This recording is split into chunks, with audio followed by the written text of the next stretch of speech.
ឡាវមកក្រុមជាប់នៅក្នុងរោងភ្នំចំនួន10ថ្ងៃដោយសារទឹកចំនួនបោកបក់ហើយកប់ចូលទៅក្នុងរោងភ្នំឥឡូវនេះអ្នកសង្គ្រោះអឺរ៉ុបនិងអ្នកសង្គ្រោះអាស៊ីឬក៏ក្រុមអ្នក diver អ្នកជំនួយទឹកណាអន្តរជាតិបានជួយសង្គ្រោះចេញពីរោងភ្នំនៃប្រទេសឡាវហើយក្រុមហ៊ុន Blue Origin ទុះខ្ទេចតែម្ដងទុះខ្ទេចអស់តែម្ដងហើយអត់មានអ្នករបួសទេប៉ុន្តែគ្រោះថ្នាក់ចរាចរណ៍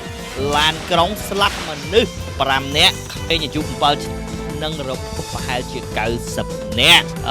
មន្ត្រីនគរបាលរបស់សហរដ្ឋអាមេរិកដាល់ស្រីម៉ៅរាប់សិបដៃតែម្ដងឡើងធ្វើឲ្យមុខរបស់នាងឡើងហើមស្ទុយតែម្ដងស្លាប់3នាក់ដោយសារតែផ្ទុះអភត្តបិណ្ឌមួយនៅក្នុង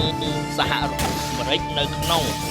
រដ្ឋវីនជីនីហើយឥឡូវនេះគេកំពុងតែធ្វើការស៊ើបអង្កេតតងអំពីកុងត្រានៃការធ្វើអាគារនោះហេតុអីបានវាផ្ទុះហើយបណ្ដាលឲ្យមានមនុស្សស្លាប់3នាក់សម្ដេចនាយករដ្ឋមន្ត្រីហ៊ុនម៉ាណែតបានលើកឡើងថាតកអំពីគូតាដែលទៅរៀន West Point គឺទៅតាមរយៈ